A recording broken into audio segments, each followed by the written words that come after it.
ముస్లింలు అంటారు. మరి భారతీయ జనతా పార్టీ బలం ఎవరు కావాలి? ఎవరు కావాలి? ఇదంతా వాళ్ళే ఉన్నారా? హిందువులే ఉన్నారా? జర గట్టిగా చెప్పురు. హిందూ బంధువులంతా గట్టిగా చెప్పాలి. జై శ్రీరామ్, జై శ్రీరామ్. నరేంద్ర మోడీ గారి నాయకత్వం కమలం గుర్తుకే. కిషన్ రెడ్డి గారు మంచిగా చూస్తారు. సార్కి అద్దాలు రాలే. ఇంకా ఎవరెవరు అంటలేరో రేపు మళ్ళీ ఎలక్షన్లు అయిపోయాక సార్ దగ్గరికి వస్తారు కదా, అప్పుడు వెనకాల వెంకట్ రాస్తున్నాడు, లెక్క రాస్తున్నాడు. అందుకని గట్టిగా చెప్పరు. కమలం గుర్తుకే, కమలం గుర్తుకే. నరేంద్ర మోడీ గారి నాయకత్వం. జై శ్రీరామ్. వినబడతలేదంట రేవంత్ రెడ్డికి. ఇంకొకసారి చెప్పురి. జై శ్రీరామ్. ఒకసారి గట్టిగా చెప్పురు. ఇందాక లక్ష్మణ్ అని అడిగిండు. రెండు చేతులు ఉంటే దయచేసి రెండు చేతులు లేపి చెప్పాలి. భారత్ మాతా కీ, భారత్ మాతా కీ, భారత్ మాతా కీ. జై శ్రీరామ్. కమలం గుర్తుకే నరేంద్ర మోడీ గారి నాయకత్వం. ముస్లింలు కాంగ్రెస్ బలం అయితే భారతీయ జనతా పార్టీ బలం ఎవరో ఒకసారి చెప్పాలి. ఎవరు భారతీయ జనతా పార్టీ బలం? భారతీయ జనతా పార్టీ బలం ఎవరు? భారతీయ జనతా పార్టీ బలం ఎవరు? మీరంతా హనుమంతుని కంటే గొప్ప శక్తి ఉన్నారు. గట్టిగా చెప్తే రేపు రేవంత్ రెడ్డి అనేటోడు ప్రచారానికి రావడానికి భయపట్టాలి. యూసుఫ్ కూడాకి ఒకసారి చెప్పుని. భారతీయ జనతా పార్టీ బలం ఎవరు? ముఖ్యమంత్రి సిగ్గు తప్పి కాంగ్రెస్ అంటేనే ముస్లింలు, కాంగ్రెస్ బలం ముస్లింలు. ఈ దేశంలో వచ్చే పైసలలో మొదటి పైసా ముస్లింలకు కావాలని వెనుకటికి మన్మోహన్ సింగ్ అనే ఎట్టి ప్రధానమంత్రి చెప్తే ఇలా ఈ రేవంత్ రెడ్డి కూడా జూబ్లీ ఉప ఎన్నికలలో అదే చెప్తాడు. మనకు రావాలా వద్దా ఫలాలు?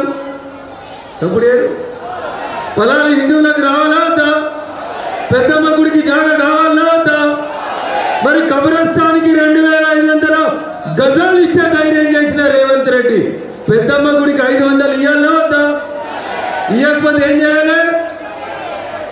7 ఎకరాల రోగల్ మండలు 11వ తారీఖు నాడు సీరియల్ నెంబర్ 1 మీద కమలం గుర్తు మీద మనం ఒత్తుడు రేవంత్ రెడ్డి కుర్చీ కిందికి మూసి నది నీళ్ళని తేవాలా?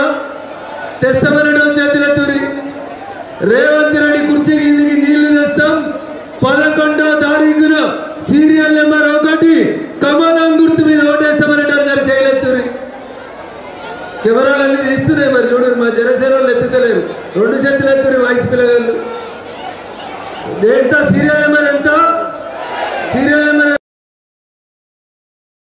ఎంత? చాలా ఆలస్యంగా అయినా రేవంత్ రెడ్డి నిజం చెప్పిండు. ఎందుకంటే రేవంత్ రెడ్డి గారికి వాస్తవాలు యాదికి వచ్చినాయి. ఏమి యాదికి వచ్చింది? ఇందిరా ఎవరిని పెళ్లి చేసుకుంది అనేది గుర్తుకొచ్చింది. ఇందిరమ్మ భర్త ఎవరు? ఇందిరమ్మ భర్త ఎవరు? ఫిరోజ్ ఖాన్. మరి ఫిరోజ్ ఖాన్ కు పుట్టిన ఆయన ఏమైతాడు? రాజీవ్ ఖాన్ అవుతాడు. రాజీవ్ ఖాన్ కి ఇంకొక క్రిస్టియన్ అమ్మాయికి పుట్టిన ఆయన హిందూ ఎట్లా అవుతాడు? అవుతాడా? అందుకనే రేవంత్ రెడ్డి వచ్చి చెప్తున్నాడు, మేము ముస్లింల వారసులం, మేము ముస్లింల ఓట్లతోటే గెలుస్తామంటుండు. 1,00,000 ఓట్లున్న తుర్కొల్ల ఓట్ల కోసం కాంగ్రెస్ సిగ్గు లేకుండా అజారుద్దీన్కు మంత్రి పదం ఇస్తే 3 లక్షలున్న మనం ఒకటి కావాలా? హిందువులని ఒకటేటోళ్ళు అనుకునే వాళ్ళందరూ కూడా చేతులు ఎత్తాలి. మనమందరం ఒకటి కావాలా? అరే 20 ఉన్నోనికే అంత రేషం ఉంటే 80 ఉన్నోనికి ఎంత ఉండాలా? అదో మా అక్క చెప్తుంది చూడు. రాణి రుద్రమలకి వారసులం, సమ్మక్క సారలమ్మలకి వారసులం, నడుముకు బిడ్డను కట్టి చేతిల తల్వారు పట్టి తరిమిన గడ్డ ఈ గడ్డ తెలంగాణ గడ్డ. నాటి నిజాం నవాబుకి వ్యతిరేకంగా వాళ్ళు తుపాకులు పట్టుకొని వస్తే షాటలు చీపిర్లు కారం పొడి పోసి ఉరికించిన గడ్డ ఈ తెలంగాణ గడ్డ. అక్క ఉందా లేదా? పౌరుషం ఉందా? మా అక్కలందరూ చేతులు ఎత్తుతారా? వెనకాల ఉందా లేదా? మరి ఈ అక్కలు అనుకున్న తర్వాత రేవంత్ రెడ్డో రవంత్ రెడ్డో మేము తుర్కోలా దిక్కుంటామంటే మనం అందరం ఒక దిక్కు కావాలన్నా వద్ద ఒకసారి ఆలోచించాలి.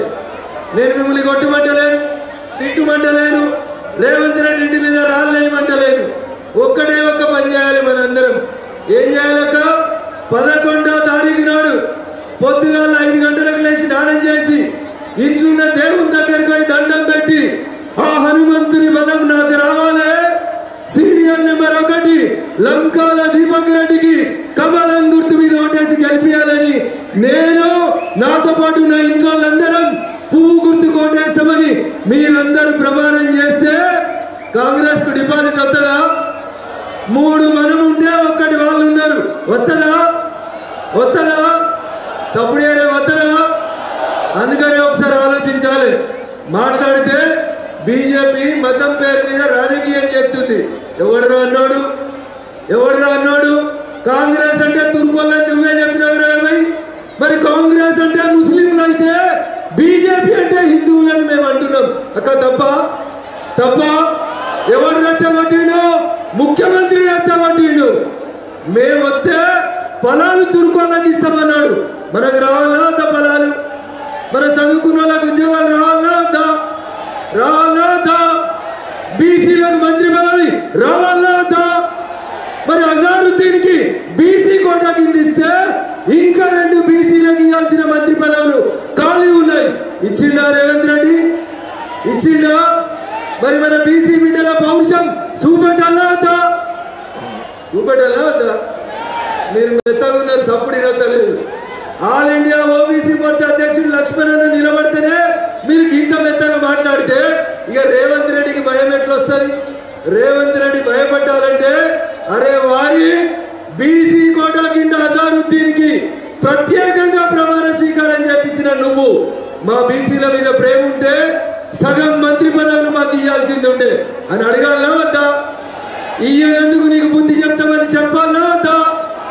చెప్తారా? ఒక్క బీసీ ఓటు కూడా దిక్కు పోవద్దు, కాంగ్రెస్ దిక్కు పోతా. 42% రిజర్వేషన్ అన్నాడు. ఎందరికి ఇచ్చిండు మంత్రి పదవులు? ఎందరికి ఇచ్చిర్రు? 3 ఇచ్చిండు. ఇవ్వాల్సింది 42% అంటే తక్కువ అంటే 8 మందికి ఇవ్వాలి. ఇవాళ 3 ఇచ్చిండు. పోనీ అజారుద్దీన్ కూడా బీసీ అనుకోండి, 4 ఇచ్చిండు. ఇంకెన్ని రావాలి? ఎన్ని రావాలి? జూబ్లీ హిల్స్ లో కాంగ్రెస్ కి డిపాజిట్ రాకపోతే ఇంకా 4 మంత్రి పదవులు లెక్క పెట్టి ఎవరికి వస్తాయి? ఎవరికి వస్తాయి? ఒక యాదవ్కి వస్తుండొచ్చు, గౌడన్నకు వస్తుండొచ్చు, ఓ మున్నూరు కాపుకి వస్తుండొచ్చు, ముదిరాజుకి వస్తుండొచ్చు. అల్టిమేట్ గా జనాభాలో సగం ఉన్న బీసీలకి సగం మంత్రి పదవులు రావాలంటే జూబ్లీ హిల్స్ ఎవరు గెలవాలి? ఎవరు గెలవాలి? బీఆర్ఎస్కి ఎంత ఏమవుతుంది? బీఆర్ఎస్ నా గల్లీలో లేదు, నా ఢిల్లీలో లేదు. యాడున్నది బీఆర్ఎస్? యాడున్నది? యాడున్నది? ఏడున్నది? టీఆర్ఎస్ బీఆర్ఎస్ కాగానే బీఆర్ఎస్ కు తెలంగాణ సమాజం సిఆర్ఎస్ ఇచ్చింది, అంటే కంపల్సరీ రిటైర్మెంట్ స్కీమ్ ఇచ్చింది.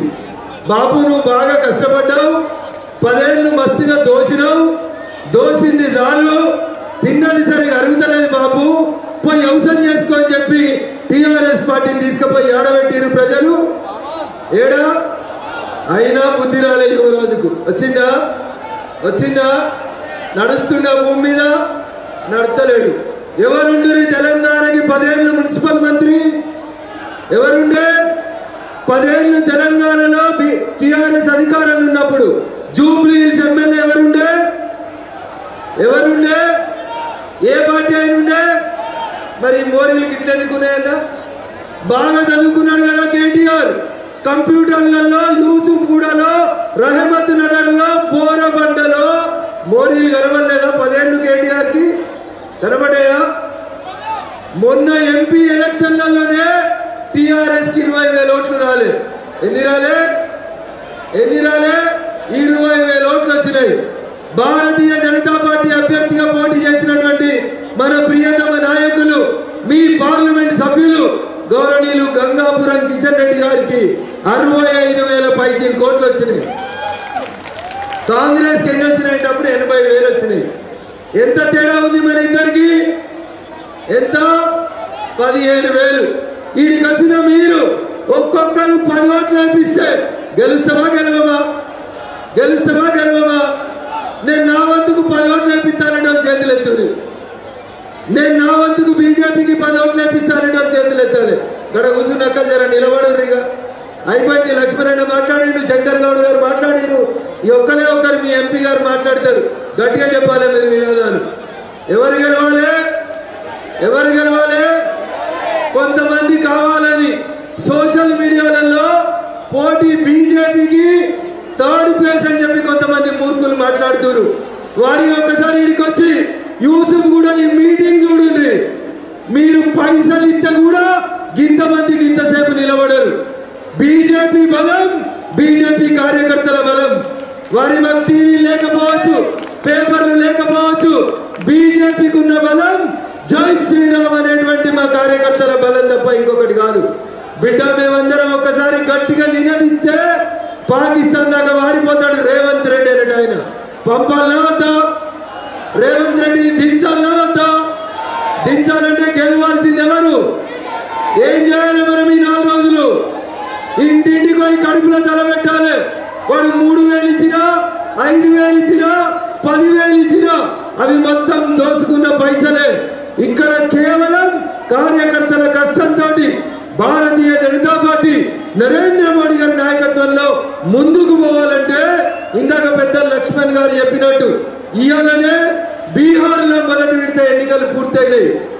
ఇంకో 2 రోజులు అయితే మనతో పాటు చివరి విడత అవుతున్నాయి. ఎవరు గెలుస్తారు బీహార్లో? ఎవరు గెలుస్తారు? ఎవరికైనా డౌట్ ఉందా? ఎవరికైనా డౌట్ ఉందా? మరి దేశంలో కాశ్మీర్ నుంచి కన్యాకుమారి దాకా నరేంద్ర మోడీ గారి నాయకత్వాన్ని బలపరుస్తుంటే ఇంతమంది సీనియర్ నాయకులున్న తెలంగాణ గడ్డ మీద ఎవరి జెండా ఎగరాలే? ఎవరి జెండా ఎగరాలే? ఒక్కొక్కరు 30 సంవత్సరాల నుంచి పట్టిన జెండా దించకుండా ఎర్ర జెండాడు, ఐఎస్ఐ ఆడు, దారు సలామాడేవాడు బెదిరించిన కాషాయం జెండాను వదలని ఇన్ని వేల మంది కార్యకర్తల బలం ఉన్న భారతీయ జనతా పార్టీకి జూబ్లీ హిల్స్ లో గెలవడం కష్టమవుతుందా? అవుతుందా? కేటీఆర్ అనేటోడు ఓడిపోయినాక మాట చెప్పిండు, మేము 30 మెడికల్ కాలేజీలు పెట్టి తప్పు చేసినాం, ఇప్పుడు 30 యూట్యూబ్ ఛానళ్ళు పెడతాము అని చెప్పిండు. ఇక రోజు మీరు ఫోన్ ఆన్ చేయగానే వస్తుంది కదా, అదంతా కేటీఆర్ పైసలు ఇస్తే రాస్తున్న యూట్యూబ్ లో బ్యాచ్ తప్ప ఇంకొకటి కాదు. అందుకని 4 రోజులు సెల్ ఫోన్ కు రెస్ట్ ఇయ్యి. బాగా కష్టపడ్డారు కదా, 4 రోజులు సెల్ ఫోన్ కి రెస్ట్ ఇయ్యండి. 4 నినాదాలు తీసుకోండి. 1 పొద్దుగల 5 గంటలకు లేస్తా, 2 దేవునికి దండం పెడతా, 3 మా అమ్మ నాన్న కాలు మొక్కి అవ్వ ఈ తప్ప పువ్వు కేయమని ప్రమాణం చేస్తా. నేను నా దోస్తులందరం కట్టగట్టుకొని పోయి పొద్దుగాలనే దేనికి వేయాలి? దేనికి వేయాలి? కమలం గుర్తుకేస్తా. ఈ 4 పనులు మీరు 11వ తారీఖు నాడు పొద్దుగాల చేస్తే గెలుపు ఎవరిదైతుంది? గెలుపు ఎవరిదైతుంది? అందుకని ఒకసారి దయచేసి మీరందరూ ఆలోచించండి. బాగా చదువుకున్న వాళ్ళు, విజ్ఞులు, మేధావులు, ఒక్కొక్కరు ఇంకో 10 మందికి చెప్పగలిగేటువంటి సత్తా ఉన్నటువంటి నాయకగణం ఉన్నటువంటి పార్టీ భారతీయ జనతా పార్టీ. కాబట్టి దయచేసి వచ్చినామా, మీటింగ్ విన్నామా, పోయినామని కాదు. ఒక దీపం ఇంకో దీపాన్ని వెలిగించినట్టు ఇక్కడికి వచ్చిన ప్రతి ఒక్కరు మీరు ఇంకో 10 మందిని కన్విన్స్ చేయగలిగితే రఘువంత్ రెడ్డి కుర్చీ డిసెంబర్ 7వ తారీఖు ఎక్కిండు, డిసెంబర్ 7వ తారీఖు దిగుతాడు. దిగాలా? దిగాలా? అది దిగాలంటే అది మా మనందరి చేతిలో ఉంది. కాబట్టి దయచేసి ఒకసారి ఓటేసే కంటే ముందు ఆలోచించి కమలం గుర్తును నరేంద్ర మోడీ గారి నాయకత్వాన్ని బలపరచాలని విజ్ఞప్తి చేస్తూ వేదిక మీద ఉన్నటువంటి గౌరవ పెద్దలందరికీ అవకాశం ఇచ్చిన పార్టీ శ్రేణులకు మరొకసారి కృతజ్ఞతాభివందనాలు తెలియజేస్తూ సెలవు తీసుకుంటా ఉన్నాను. జై హింద్, జై భారత్.